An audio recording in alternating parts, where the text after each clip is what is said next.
नमस्कार, मैं हूं अनुपम कुमार और आप देख रहे हैं मिरर मीडिया का खास कार्यक्रम खबरनामा। बात करेंगे हम तमाम बड़ी खबरों की, लेकिन उससे पहले एक नजर डालते हैं आज की सुर्खियों पर।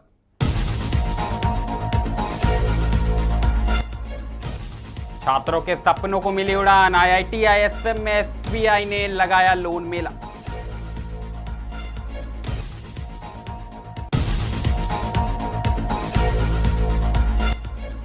राष्ट्रमंडल खेलों में झंडू कुमार ने कांस्य जीतकर भारत का खोला खाता, पीएम मोदी ने दी बधाई।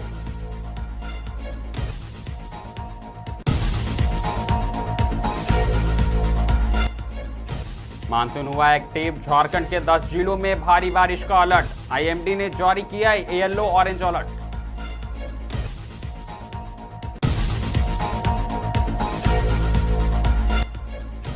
श्रावणी मेले की तैयारियों का जायजा लेने देवघर पहुंचे मंत्री सुधीर कुमार, करेंगे समीक्षा बैठक।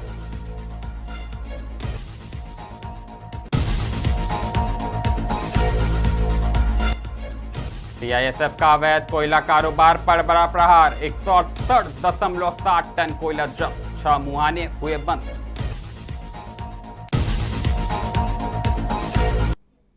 अब खबरें विस्तार से। सबसे पहले बात करेंगे धनबाद की। आपको बता दें कि आईआईटी आईएसएम में नए शैक्षणिक सत्र के प्रवेश के अंतिम दिन भारतीय स्टेट बैंक यानी एसबीआई की ओर से विशेष शिक्षा ऋण मेले का आयोजन किया गया। इस पहल का उद्देश्य विभिन्न राज्यों से आए विद्यार्थियों को बिना किसी अनावश्यक परेशानी के समय पर शिक्षा ऋण उपलब्ध कराना था, ताकि आर्थिक संसाधनों की कमी उनके उस शिक्षा के सपनों में बाधा न बने। साफ तौर पर एडमिशन प्रक्रिया के अंतिम दिन परिषद में छात्रों और अभिभावकों की अच्छी खासी भीड़ देखने को मिली। देश के अलग अलग हिस्सों से पहुंचे छात्र छात्राएं जरूरी दस्तावेजों के साथ बैंक के काउंटर पर पहुंचे, जहां बैंक अधिकारियों ने उनके शिक्षा ऋण की प्रक्रिया, आवश्यक दस्तावेज और विभिन्न योजनाओं की विस्तृत जानकारी दी।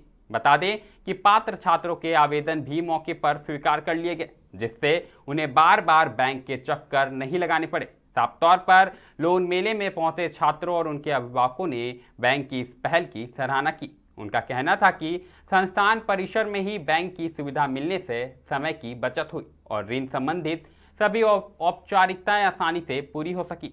इससे नए छात्रों को प्रवेश प्रक्रिया पूरी करने में भी काफी सुविधा मिलेगी। कुल मिलाकर बात करें तो कहीं ना कहीं आईआईटी आईएसएम में एडमिशन का आज अंतिम दिन है। ऐसे में खासा भीड़ देखने को मिली, लेकिन एसबीआई की पहल ने कहीं ना कहीं अभिभावकों और छात्रों को बड़ी राहत दी है। आप भी सुने क्या कुछ कहना है उनका।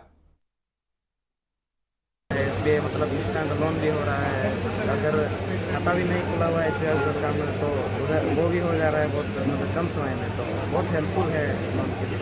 उनके जो एक्सप्रेशंस होते हैं, उनकी ब्लेसिंग्स होती है, ये जब हम महसूस करते हैं, इससे बड़ी और कोई शाबाशी मुझे नहीं लगती है। मैं सारे पेरेंट्स को बहुत बहुत धन्यवाद देना चाहूँगी कि वो लोगों ने हम लोगों को एक मौका दिया कि हम उन्हें अपनी सेवाएं दे सकें।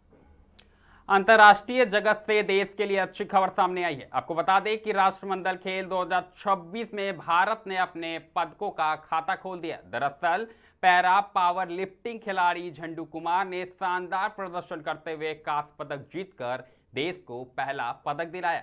उनकी इस उपलब्धि से भारतीय दल में उत्साह का माहौल है और खेल प्रेमियों में खुशी की लहर दौड़ गई है।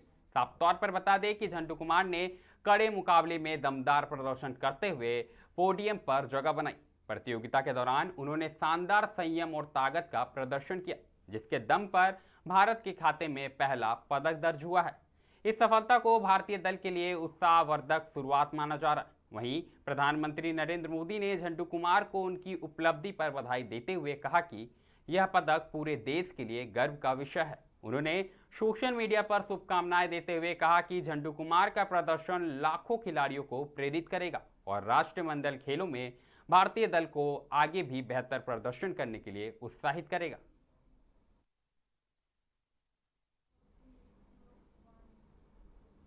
अब बात करनी होगी मौसम की। आपको बता दें कि झारखंड में मानसून एक बार फिर सक्रिय नजर आ रहा है। इसी बीच भारतीय मौसम विज्ञान विभाग यानी आईएमडी ने राज्य के 10 जिलों के लिए येलो और ऑरेंज अलर्ट जारी किया है। साफ तौर पर मौसम विभाग के अनुसार अगले 24 घंटों के दौरान कई जिलों में भारी से बहुत भारी बारिश तेज हवाओं और वज्रपात की संभावनाएं जताई गई हैं। मौसम विभाग के अनुसार रांची, पूर्वी सिंहभूम, पश्चिमी सिंहभूम, सरायकेला खरसावां, खूंटी, गुमला, सिमडेगा समेत दक्षिण और मध्य झारखंड के कई जिलों में गरज चमक के साथ तेज बारिश होने की आशंका है। साफ तौर पर कुछ स्थानों पर अत्यधिक वर्षा के कारण जल भराव, पेड़ गिरने और बिजली आपूर्ति बाधित होने जैसी स्थिति भी बन सकती है। प्रशासन ने लोगों से खराब मौसम के दौरान अनावश्यक रूप से घरों से बाहर नहीं निकलने, खुले मैदानों और पेड़ों के नीचे शरण नहीं लेने तथा नदी नालों और जल भराव वाले क्षेत्रों से दूरी बनाए रखने की अपील की है। किसानों और यात्रियों को भी मौसम से संबंधित ताजा जानकारी पर नजर रखने और आवश्यक सावधानी बरतने की सलाह दी गई है। साफ तौर पर मौसम विभाग का कहना है कि मानसून की सक्रियता के कारण आने वाले दिनों में राज्य के कई हिस्सों में बारिश का सिलसिला जारी रह सकता है। ऐसे में लोगों से सतर्क रहने और प्रशासन द्वारा जारी दिशा निर्देशों का पालन करने की अपील की गई है।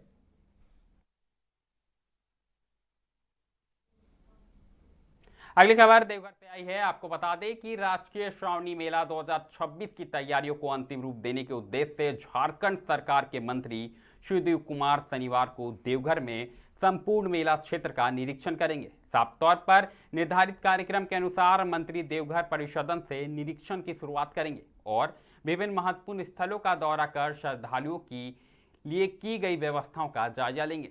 निरीक्षण के दौरान पेयजल, स्वच्छता, सुरक्षा, स्वास्थ्य सेवाएं, यातायात प्रबंधन, इसके अलावा बात करें तो प्रकाश व्यवस्था, नियंत्रण कक्ष तथा अन्य मूलभूत सुविधाओं की समीक्षा की जाएगी। साथ ही संबंधित अधिकारियों को आवश्यक दिशा निर्देश भी दिए जाएंगे ताकि श्रावणी मेले में आने वाले लाखों श्रद्धालुओं को किसी भी प्रकार की परेशानी का सामना न करना पड़े। गौरतलब है कि राजकीय श्रावणी मेला झारखंड का सबसे बड़ा धार्मिक आयोजन माना जाता है, जिससे देश विदेश से लाखों कांवरिया बाबा वैद्यनाथ धाम पहुंचते हैं और यहां पहुंचकर बाबा को जलार्पण करते हैं। ऐसे में प्रशासन मेले को सुरक्षित, सुव्यवस्थित और श्रद्धालु अनुकूल बनाने के लिए व्यापक तैयारियों में जुटा हुआ है। अब रुक करना होगा जामताड़ा का। आपको बता दें कि जेपीएससी और जेएसएससी परीक्षाओं में कथित अनियमितताओं तथा पेपर लीक के मुद्दे को लेकर जामताड़ा में भारतीय जनता पार्टी ने जोरदार विरोध प्रदर्शन किया। साफ तौर पर भाजपा जिला इकाई के नेतृत्व में सुभाष चौक पर बड़ी संख्या में कार्यकर्ता एकत्र हुए और राज्य सरकार के खिलाफ जमकर नारेबाजी की। प्रदर्शन के दौरान कांग्रेस नेता राहुल गांधी का पुतला दहन कर अपना विरोध दर्ज कराया गया। प्रदर्शन में जिले के विभिन्न क्षेत्रों से पहुंचे भाजपा कार्यकर्ताओं ने हाथों में तख्तियां और बैनर लेके जेपीएससी, जेएसएससी में धांधली बंद करो, युवाओं के भविष्य से खिलवाड़ बंद करो और सरकार जवाब दो जैसे नारे लगाए। कार्यकर्ताओं का आरोप था कि राज्य की प्रतियोगी परीक्षाएं लगातार विवादों में घिरी हुई है, जिससे लाखों अभ्यर्थियों का भविष्य प्रभावित हो रहा है। साफ तौर पर उनका कहना था कि सरकार दोषियों के खिलाफ सख्त कार्रवाई करने के बजाय मामले को दबाने का प्रयास कर रही है। प्रदर्शन के बाद कार्यकर्ताओं ने राहुल गांधी का पुतला दहन किया। इस दौरान पुलिस प्रशासन भी पूरी तरह मुस्तैद नजर आया और पूरे कार्यक्रम पर नजर बनाए रखी। भाजपा नेताओं ने साफ तौर पर चेतावनी दी है कि यदि सरकार जल्द प्रभावी कदम नहीं उठाती है तो आंदोलन को जिले भर में और भी व्यापक रूप दिया जाएगा। आप भी सुने क्या कुछ कहना है भाजपा नेताओं का।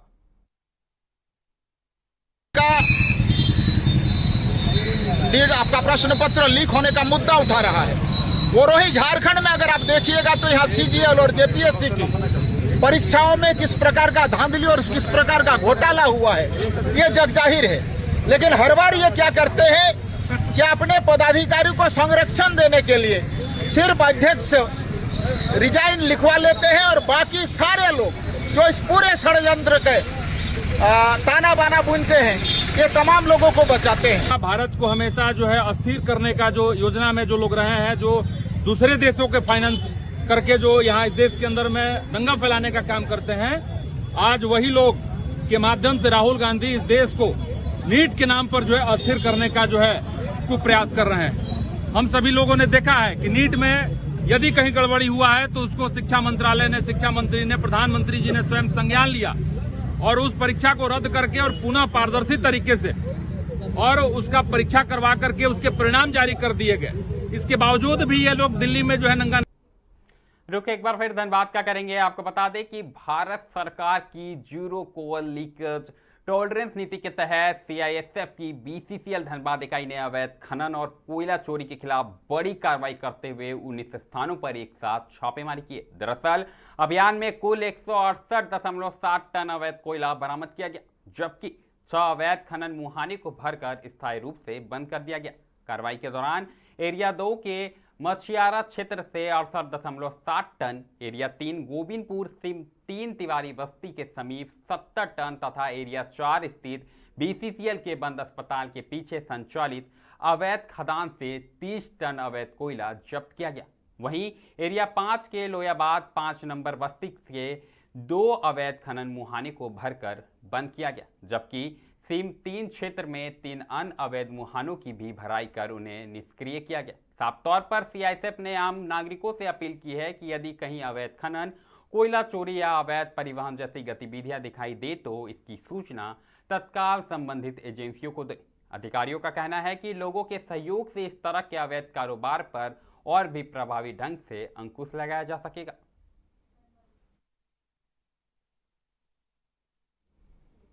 अब रुक करना होगा साहेबगंज की ओर। आपको बता दें कि नीट परीक्षा और कथित पेपर लीक के मुद्दे पर देश भर में जारी राजनीतिक घमासान के बीच साहेबगंज जिला मुख्यालय में भाजपा कार्यकर्ताओं ने कांग्रेस और नेता प्रतिपक्ष राहुल गांधी के खिलाफ जोरदार विरोध प्रदर्शन किया।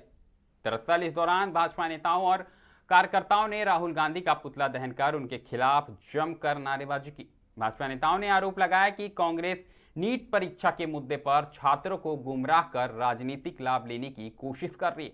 उनका साफ तौर पर कहना है कि जिन राज्यों में कांग्रेस या उसके सहयोगी दलों की सरकार है, वहां भी विभिन्न भर्ती और प्रतियोगी परीक्षाओं में पेपर लीक व अनियमितताओं के मामले सामने आते रहे। ऐसे में कांग्रेस को पहले अपने शासित राज्यों की परीक्षा व्यवस्था पर जवाब देना चाहिए, तब जाकर राजनीति करनी चाहिए। आप भी सुने क्या कुछ कहना है नेताओं का। है जो झारखंड के अंदर कांग्रेस और जेएमएम के गठबंधन के सरकार में छात्रों के साथ जो विश्वासघात हो रहा है, और वही दूसरी ओर कांग्रेस के जो युवराज है आदरणीय राहुल गांधी जी जिस प्रकार से देश के अंदर अराजकता फैलाने का काम, देश की संसद के अंदर जब लगातार आदरणीय प्रधानमंत्री नरेंद्र भाई मोदी जी की सरकार इस बात को कहती है कि आप संसद के अंदर चर्चा करो, केरल में आपकी गठबंधन की सरकार में वहां परीक्षा लीक होता है तो वहां कार्रवाई करने के बारे में मुंह में ताला लग जाता है, पंजाब के अंदर घटना घटती है ताला लग जाता है। खबरनामा में अभी के लिए फिलहाल इतना ही। ऐसी देश दुनिया की तमाम बड़ी खबरों से लगातार हम आपको अवगत कराते रहेंगे। कहीं मत जाइएगा, बने रहें मिरर मीडिया के साथ।